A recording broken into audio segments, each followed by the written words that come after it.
Today we're going to talk about how to share your emotions as a man, how to be vulnerable with your woman without turning her off. Hat tip to the viewer who challenged me today on my YouTube live, saying that, when I say men shouldn't share their emotions, it can turn us off, that women are very selfish. And so I thought I should make a separate video about it just to explain this. And I'm going to be using as resources two men who are married. Okay, married, they have children, and they are working with men. And both of them, to me, appear emotionally healthy and masculine. So the first one will be Connor Beaton. He came out with this book in January of 2023 called Men's Work. You may want to go to his website. He also leads a men's group called The Alliance. My personal trainer joined the men's group a month ago because my personal trainer is like, he's hooking up with too many women. He wants to tone it down, but he's doing a lot of shadow work and stuff. So this is a lot about doing shadow work and all of that and how to be powerful in your relationship. And Connor Beaton talks about how he was a very lost person before he started doing all this inner work. Okay, I have watched his videos and liked him before I became aware of the book. So this will be one resource. Okay, I'm going to be looking at this part on the vulnerability myth and the conundrum of male vulnerability. And then the other one will be G.S. Youngblood. I've seen his videos as well. And I'm going to also be referring to this book. So I think it's good for men to explain it. And of course, this is just, their opinions, and I happen to relate to it. It doesn't mean that's the only way. I do remember that I had a friend who was dating a guy that was very emotional, because she wanted a guy who was very sensitive and emotional, and he cried a lot in front of her, and she was like, that was just way too much crying. But he was sharing his emotions, so what was wrong with that? So let's get into it now, okay? I'm going to be reading a lot from this book because that just seems to make sense. The vulnerability myth tells men that if they just open up, share their feelings, and be vulnerable with a woman, then they're a good man. And that somehow by being vulnerable, most of the issues or problems in their life will be solved. And what are women actually saying when they tell you that they want you to be more vulnerable? Let's dig in. When a woman says she wants you to open up or be more vulnerable, what she is really saying is that she wants to know that you are aware of your own internal experience and capable of regulating your emotional state. She wants to be able to validate that you are in some way dealing with the stress, pressures, and chaos of your job, finances, kids, and whatever else you may have on your plate. She doesn't want you to feel like you have to entirely hide what you're going through. She just wants to know what it's like as you go through your challenges. Yes, she may want to hear about the details of your distress and frustration, but ultimately what she is looking for is not to solve your problems with you or validate your feelings, but to know that you as a man are aware of how you're feeling and capable of navigating through it. Asking for you to be more open is a way to test how stable you are, how emotionally adept you are as a man. The reason for this is simple. A man who knows what he is feeling and can navigate through it feels safe and mature and is desirable to a woman. It is a sign that you will likely be able to handle long-term pressure with work, money, family, or the relationship. A man who is unaware of his emotional experience, in denial of it, or unable to regulate his emotions when they arise, is perceived as a dangerous man, a weak man, a man who is a potential threat to himself, his family, and women. The conundrum of male vulnerability. Here's the double bind countless men, maybe even you, find yourself in. Trying to be strong and emotionally unshakable can be wildly unrealistic or isolating, while being open and vulnerable can have equally adverse consequences. Attempting to be emotionally impenetrable can lead to addictive behaviors, depression, and worse. According to the CDC, men were considerably more likely than women to be moderate drinkers and are more likely than women to be heavier drinkers and take their own lives at nearly 4 times the rate of females and present 78% of all unaliving. The reality is that most men self-destruct in silence, much like I did, the author of the book. Most of the time, people can see a man is suffering or hurting, but no one really knows what's going on behind the scenes. Why does being a man have to come at the cost of shutting people out emotionally? Why don't men open up and let people in?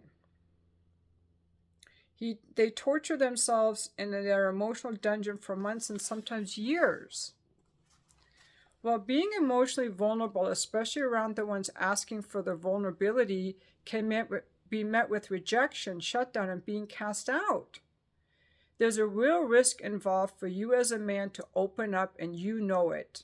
Men may judge you and women may reject you. It's not the cure-all solution it's been presented as by modern-day narratives and often reflects a lack of understanding of the culture we live in. As Brene talks about in her book, Daring Greatly, and this is from the book, here's a painful pattern that emerged from our research with men. We ask them to be vulnerable, we beg them to let us in, and we plead with them to tell us when they're afraid, but the truth is that most women can't stomach it. In those moments when real vulnerability happens in men, most of us recoil with fear, and that fear manifests as everything from disappointment to disgust. And men are very smart. They know the risks, and they see the look in our eyes when we're thinking, come on, pull it together, man up. The harsh reality most women don't want to admit is that many of them do not know how to receive or bear witness to a man's vulnerable side.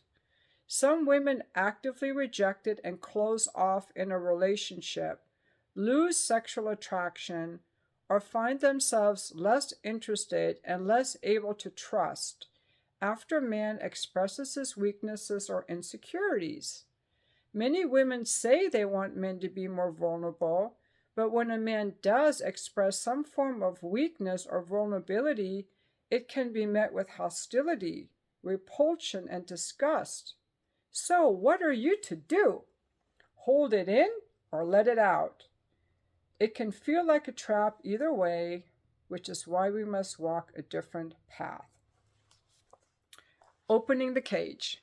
The challenge you face as a man is knowing and discerning where, when, and with whom you can effectively open up. Finding people you respect enough to be transparent with, receive feedback from, and with whom you're willing to reveal the weaker, less polished sides of yourself will be essential. Make this your first task and priority. Find the people and groups where the fullest, most robust version of you as a man can be revealed. Join groups like the Man Talks Alliance, which is his group. Find a men's group, and source local events where the kind of men you want to develop alongside would normally visit. So it's not about shutting down and hiding your emotions. It's not about being ruled by your emotions. It's about emotional sovereignty. Now we're going to talk about developing emotional sovereignty. Emotional sovereignty is about self-governance. It is the capacity and skill of taking complete ownership over one's emotional experience, to be fully responsible for your emotions while being able to understand and regulate what you're feeling. And I'm going to take a break from reading the book now to say that women have that same duty. It is never okay for a woman to dump her emotions on you, vomit her emotions on you, make you responsible for her emotions, blame you, criticize you, lash out at you. This is not okay, ever. I really do not think men should be putting up with this ever, but I don't think it turns men off in the same way that it turns women off. but I don't think women should do this either. I think that we all have to develop emotional sovereignty, and that's one thing I work on all the time. Here's another book I really like, this one, The Language of Emotions, which is super good. We all have to learn to regulate our emotions, okay? All right, let me continue. We have to be responsible for our emotions. To be fully responsible, we have to understand our emotions and regulate what we're feeling, okay? So you have to know what you're feeling, and you have to be able to regulate it. And being able to regulate it is a skill that you work on. It's something that you can work on, and something I've been working on myself. Okay, this requires you to feel, not to numb. It requires you to claim instead of to blame. It requires you to express, not suppress. Emotional sovereignty is about being able to see where you're making others responsible for what you're feeling and expecting them to change so you can feel better. If you constantly need others to change so you feel good, then the dials to your emotions are being turned by them, not you. They say something you don't like or say it in a certain tone, you get angry, shut down, or reactive. Emotional weakness says, you made me feel this way, or I don't know why I feel this way and I wish I didn't. Emotional sovereignty says, I feel this way, it's okay, I am capable of navigating through it, and I have the counsel to support me. Emotional sovereignty is about you being in direct contact with your emotions, how they manifest physically and feel in the body. Emotions, I'm going to stop reading for a sec. Emotions are feelings in the body. They're physical. Okay, so if you're numb from the neck down because you're in your head all the time, you won't even know what you're feeling. And some people don't know what they're feeling. So you have to tune into your body and be able to allow the sensations that can be uncomfortable and just be able to sit there with those sensations. And you have to be able to also to know how to regulate your nervous system and calm yourself down. People who were abused as children or neglected as children have a very hard time feeling safe in their body, and they may need some help, especially somatic therapy would be really good. Or trauma therapy. We have to be able to feel safe in our body and down-regulate our anger or jealousy or whatever it is. But let me continue. You have to be able to know where your emotions come from historically or in the moment and what they're trying to tell you or teach you. But emotional sovereignty doesn't mean you're alone with your emotion, as every sovereign needs a counsel. The real secret to developing emotional sovereignty is being around men who have a more robust emotional language and stability than you currently possess. Men who are willing to let you vent, but are also willing to confront you for complaining about the same thing for weeks on end without doing anything to change your circumstances. Men who can talk about their fears and how they're working to confront them. Men who are willing to discuss the depths of grief after a breakup, death of a parent, or failed business venture. These are the kinds of bonds and relationships most men are deeply craving, but admittedly missing, often because they're terrified of the real, confronting, and uncomfortable experiences that will inevitably follow. And what about revealing your softer side to the woman you're with? What does it look like for you to be vulnerable with your woman?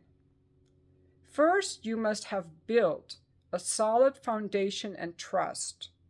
As I said before in this book, there is such a thing as sharing too much too soon. Next, build structure. And this is what it means to build structure. You set the context, content, and direction of what you want to share.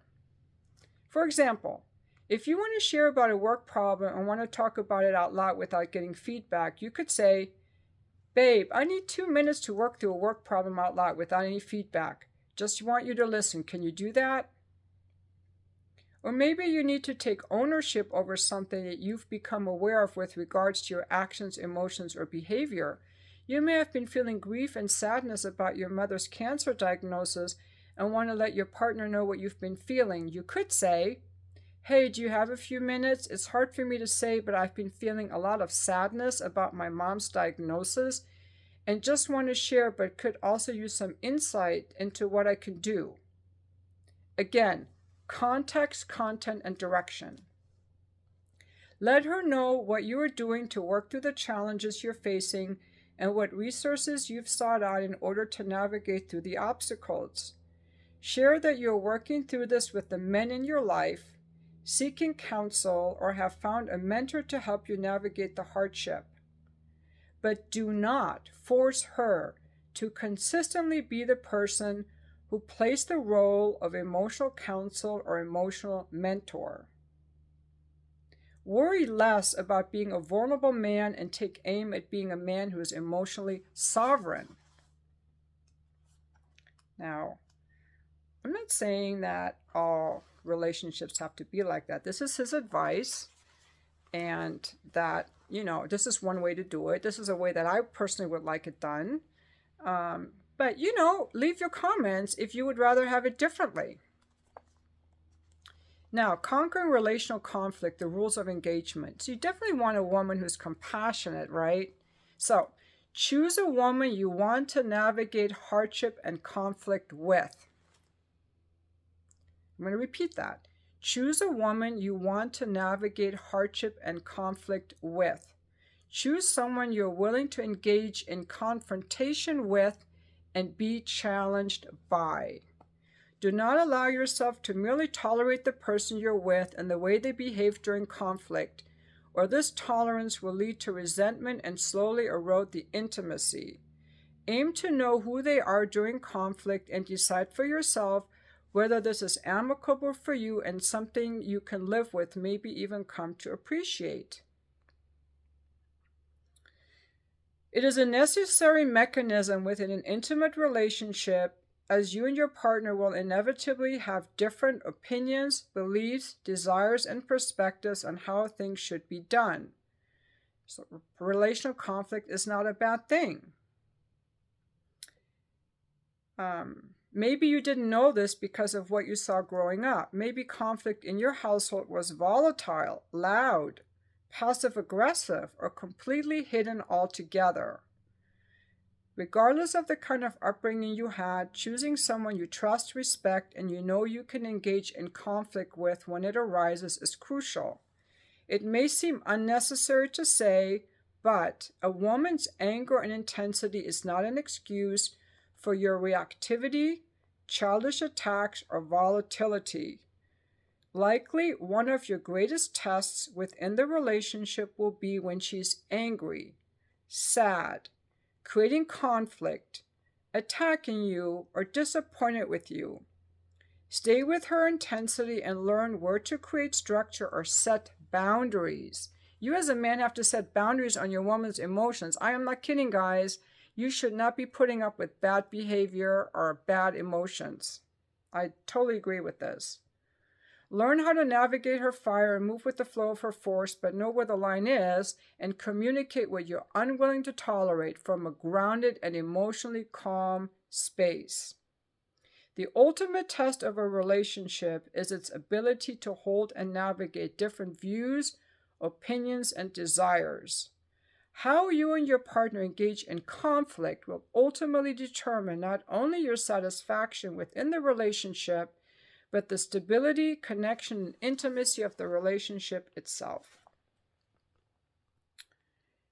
Like if you get triggered while you're arguing or something, know the physical signs that you're cognitively hijacked and need a pause.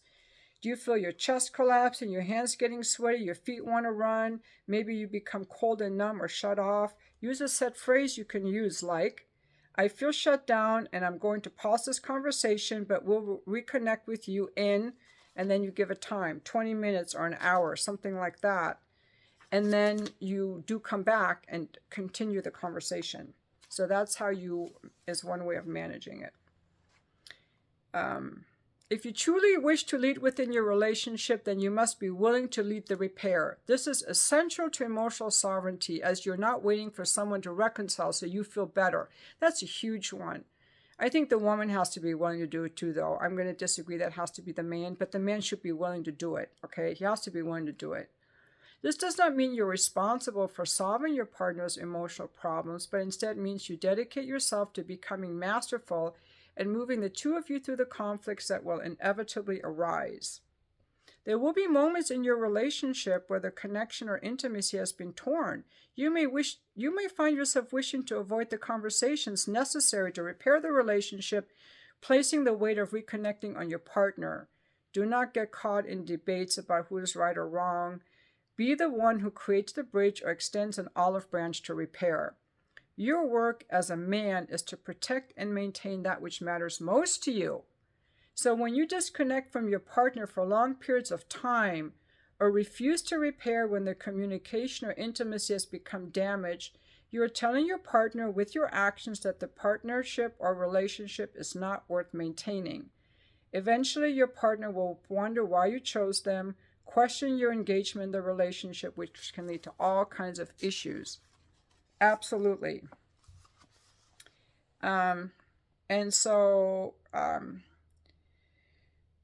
When you've regained a sense of regulation and feel centered again in your body, ask yourself, what was my part in this and how can I repair? What is mine to own and what is not mine? This is a good journaling prompt to use. Finally, do not chase, demand, or sulk when trying to repair. Make it clear that you're ready to reconnect and own your part when your partner is ready, but you're not going to force them back into the conversation. So I highly recommend this book, Men's Work by Connor Beaton. So that's what he has to say. And now we're going to look at, this will be shorter, G.S. Youngblood, what he has to say in this section on emotions. Women see your emotional vulnerability as strength because only a strong man can reveal feelings. The weak man tries to posture and always appears rock solid and together. And remember, women feel everything, so you aren't going to fool them. Now, he gives an example of how to share. This is why I chose this book also. Here's an example of how to share something. And by the way, if you're sad because someone died and you cried, everyone's going to expect you to cry. If you don't cry, people are going to question that. Okay? But I wouldn't want to date a guy who comes home from work every day crying. Like, that would signal a lot of instability. And I don't think a woman should come home from work every day crying. I actually don't see much difference there, but because I'm not a complainer or a whiner either, so I don't want my man to be a complainer and a whiner. But anyway, here we're going to talk about an example from a client. Jared's girlfriend consistently shows up late when meeting him. It was consistent enough that he began to get angry about it. On the night she would be late, he would feel himself a little bit more withdrawn the rest of the night. After tolerating this behavior for many months, people pleaser I'm going to say, he'd finally hit his limit and one night angrily lectured her about it. He told her she wasn't respecting his time or showing him the common courtesy to show up on time. He was a busy person, so he usually had to stop working on important projects in order to meet her for their dates. So it was upsetting to show up and have to wait for her. He demanded that it stop. And from a factual standpoint, he was justified in what he was asking. But she came away from this conversation in a state of shutdown. She respected that he was at least able to own his anger, but her feminine intuition told her that something was missing. She couldn't feel the real him in his expression, so she felt a little disconnected from him after this conversation. As he shared this story with me, I also felt the facts didn't fully explain his reaction. His reaction felt more like someone who was feeling hurt or scared, rather than someone who was laying down a boundary. As we dug into it, he began to realize that his subconscious was interpreting her lateness as a sign that their time together wasn't a high priority for her, that she cared about other things more than spending time with him. He was excited to get together and would arrange his day around it. Her lateness made him think she wasn't as excited. Otherwise, she would be on time. He projected on her that she knew all of these extra things she was doing was making her late, and that she didn't care. So he felt his anger was justified. Her tardiness was in fact careless and rude, but it was incomplete because he left out the feelings underneath. Directing only anger at your woman, "You're always late, you don't respect my time," may change your behavior, but it rarely creates more connection. The cold shoulder is even less effective. But sharing what's underneath is far more effective at creating lasting change and opening up your heart-centered feminine partner. Now, contrast this with a different way that Jared might have handled things. From a grounded place and with firm eye contact, Jared could share his inner state. "I get angry when you're late. I know it seems crazy, but sometimes it makes me think I'm not important to you or you don't enjoy our time together enough." And that's it. Alternate Jared knows his feelings and simply states them while staying in connection with his woman. He doesn't attack, lecture, withdraw, or hide. He simply shares. This alternate Jared did a lot of things right. He didn't commit the common masculine mistake of going into a withdrawal state. This is usually the only way we can cope when we're suppressing the underlying feelings. The problem is that your woman will feel it immediately. She may try to ignore it or tolerate for a while. She may ask you, "Are you feeling okay tonight?" To which you'll say that you're fine. But it won't fool her. Women read these suppressed emotions as if they're written on her forehead. And it is said that any emotion we choose not to feel will have to be felt by those around us. If you don't acknowledge and feel your anger, fear, or shame, your woman will have to feel it for you. It is painful for them when you don't own your emotions. It is the path of a child, not a man. Alternate Jared also shared his anger, but he didn't make it the thing. It was only a beacon for him to what was going on underneath. He made the stuff underneath the thing and shared it vulnerably. That's a lot more effective. Let me repeat this one for emphasis. Definitely express your anger, but don't make it the primary part of the expression. Notice what alternate Jared did not do. Demand anything from his woman. In sharing his feelings, he only stated how he felt. This is extremely significant. That's in bold. Extremely significant. Because it illustrates a major difference between navigating your feelings in a masculine way versus doing so weakly. This is also in bold, if you share your feelings but need the other person to change or do something to help you feel okay, then you're operating out of weakness. It is okay to want things to be different. It is not okay to need others to change. Demanding that others change comes partially from having a victim mentality. The shame, blame, and anger you share have one underlying message. You did this to me. And I'm going to also add that men who come around complaining all the time and wanting compassion and sympathy for their difficult life are also communicating, "You're responsible for my bad feelings. You're responsible for making me feel better. Be the mommy I never had. I can't handle my feelings, so you have to handle them for me." Okay? That's kind of the message that comes across. It's very weak. It conveys that she needs to change in order to make things right and not have you feel this way. You might be factually correct about things, as was original Jared, and just feel very justified in your approach. But I must say that in all my years on this earth, I have yet to see this approach open a woman up and have her feel closer. She's more likely to either fight back or to comply but actually feel closed inside. Underneath, it feels to her that you won't be okay unless she molds herself to protect your wounds and your insecurities as if she were mommy. Some of you guys leaving those kinds of comments are looking for a mommy. Be honest. And likewise, a lot of women are looking for a daddy. I have trust issues, so help me heal them, or I don't have money, come pay for me, save me, rescue me financially, emotionally. Okay, that you're looking for mommy or daddy, okay, and that's going to turn a healthy person off. Your woman won't perceive you as a powerful man who rules his own emotional world, but rather as a boy who blames others. This is going to kill polarity and attraction instantly, and it sure as hell won't motivate her to be different. It's not that you don't want to share your anger. By all means, share your anger and own it. But when that is all you share, it is not complete. You must use an approach similar to the one we discussed earlier in this book relative to sharing your anger. Instead of needing and demanding, you share and own. This is how you do it. When you, it makes me feel, When you're late, I feel anxious because I think our time is not important to you. Okay, so part number 1 is an observation of something they said or did. It's a fact.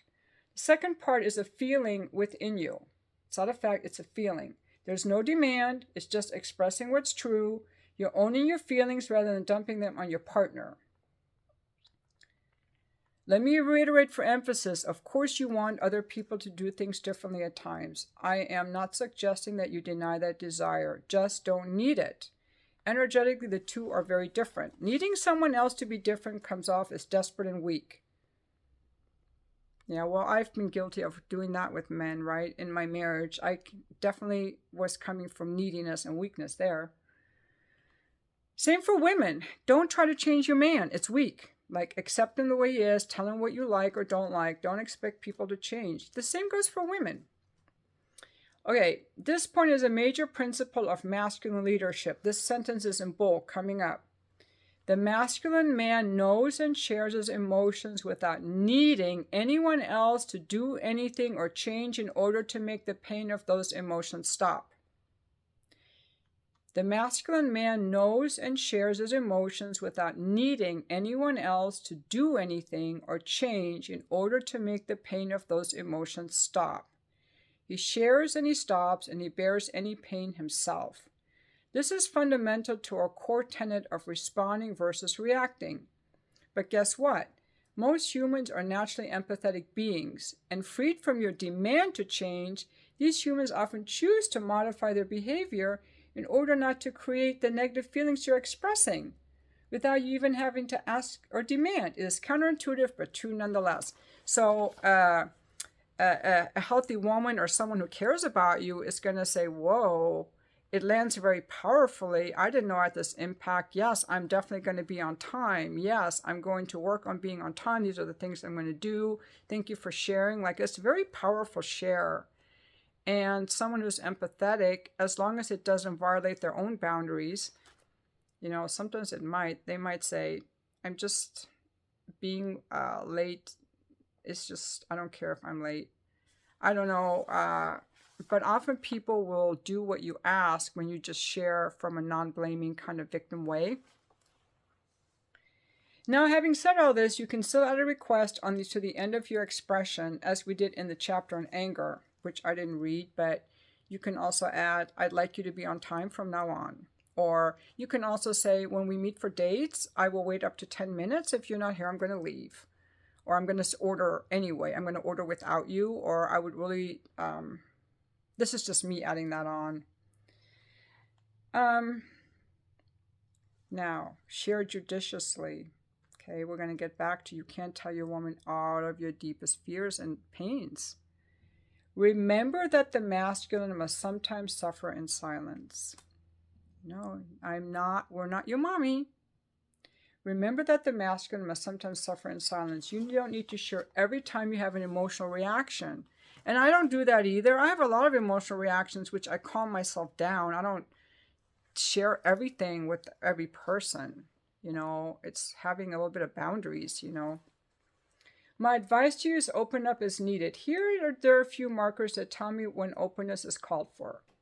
Number 1, if I'm angry at someone else, blaming them and feeling like a victim, it usually means I'm focusing on them at the exclusion of examining my own wounds, reactions, and insecurities. So this is not good. If you notice that you're angry at someone and you blame them and feel like a victim, you got to focus on yourself, like what's going on internally. Number 2, if you're shutting down or going passive aggressive.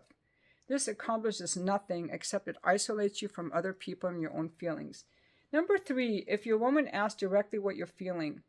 She usually asks when she feels me holding something back or simply wants to feel closer to me in general. Being vulnerable when she asks goes a long way toward opening her up to me, which is a state I like having her in. That's the best way to have a woman is close to you, connected emotionally. When you choose to share, be brief. I recommend you take what you're feeling and boil it down into 2 sentences. For example, when you complain about the size of the laundry room, I think you're criticizing me for not making enough money and that hurts. I get word you don't respect me. That's it. Or, when you make comments about me not having a job right now, I think you're judging me. I worry that you think less of me. Then stop talking. You don't have to justify your emotions. Okay. So that is part of this book. And I hope this has been interesting. Like I said, I do not think that I also believe that women need to practice emotional sovereignty. I've heard men say, oh, my wife comes home from work and she's got to talk for 20 minutes and unload. I'm like, woman, get a grip. If you have to come home hating your life that much, you got to change your life or change something. No man should be the brunt of your difficult life and your complaints about your coworkers. I would put a limit on her. I'd be like, 5 minutes is all you get. Give me a recap. Let her go to her therapist or her friends. Unless you like hearing all that, I don't think you have to put up with it. I've also had men tell me I come home from work and I just need a half hour to decompress. But immediately she's like, did you take the trash out? Did you help with the kids? Did you help me with that? I'd be like, well, when I come home, I want a half hour to decompress, and I don't want to be asked anything. I need silence. You got to put a boundary there because home has to be a place where you look forward to coming. If you don't look forward to coming home, you got to set up some boundaries with the people. And I think we all have to regulate our own lives a lot more, or talk to our friends, or find ways for outlets like running or a walk in nature or playing some music or something, lifting weights or getting together with a same-sex group, a men's group, a women's group, so that we can't be like unloading the difficult people who have difficult lives onto our partners. Like, it just damages relationships and it's not fair. I don't think anyone should put up with that. And if I were to express emotions to a man as a woman, I wouldn't say you always and you never. That's very harmful and that's very low class in my opinion, very immature behavior, abusive. I would say, I felt like, let's say I'm in a situation with a guy who says he's going to be home at 6 for dinner, but he doesn't come home till 7. I'd be like, I was really looking forward to having dinner with you at 6. I'd appreciate if you could let me know if you're going to be late. I missed you when you weren't here at dinner. I mean, just expressing our feelings. Or like I would ask my ex-husband, why don't you like to kiss? He didn't ever want to kiss. Like, why don't you like to kiss? I was trying to figure it out. It's just like, or I would like it when we kiss during sex. I would like to play romantic music during sex. And he would just say no. And that was him holding his frame. I had to respect that, right? And he wasn't going to let me change him, which is ultimately why we got divorced. But I have a little bit of practice. I tend to be more submissive with men. I'm not like angry or mean with men. I don't dump on men. But I do tend to talk more than the guys. I do that.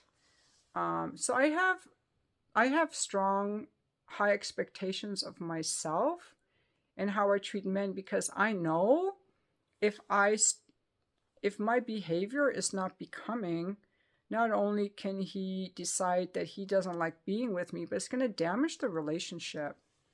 And in my next relationship, I don't even think I want to be like using the bathroom, especially the number 2 in front of my partner, because there's so many things that are turnoffs. Like, why do we have to show that to someone? I mean, I did it before, but I'm like, that made it less hot for me. Like, why do we we don't have to share everything with our partner, right? Like there are some things we can keep private. That's my opinion. Some other people may feel strongly that they have to share everything because that's how they feel loved or that's what they want. But anyway, I would like to know what you think about these suggestions in the book, and let me know if you're married or single. I think a lot of single men that leave comments on my videos, they're very angry with me for getting divorced. They also think that a woman should be a mommy, and they think that a proper woman is a woman who puts up, who's nourishing no matter what the man does. Like they have a fantasy of the mother as the Virgin Mary as their ideal. Like she's never had sex. She wants only him. She wants to mother and nurture him and have sex with him. Like they want a mommy who wants to have sex with him, but when a woman becomes nurturing and she sees you as someone she has to take care of, the sexual desire can't exist. You've got to watch Esther Perel, how love and desire, connection and security are the very opposite polars. And so when I'm in a nurturing mode, I don't want to have sex with you. It's not, it destroys the sexual attraction. So a lot of men have this idea of, well, if I should just find this woman who loves me with all my weaknesses and all my flaws, and I don't have to regulate my emotions and I don't have to work out, I should just be loved for who I am. And that's a childish fantasy. That's a child, Peter Pan. That's a Peter Pan. That's a boy who's never grown up to be like, I have to contribute something to a relationship and I have to be a man in a man's leadership role. And for those guys, I really suggest you get around some powerful men who are actually married and who are teaching other men to be compassionate and have done their shadow work and have accepted themselves and who are the masters of their own lives and their own emotions and who contribute to other people's lives. And, a lot of us never really saw those kinds of men growing up, so we have like a fantasy or something, but I really, really like what they had to say, and I hope you liked watching this video.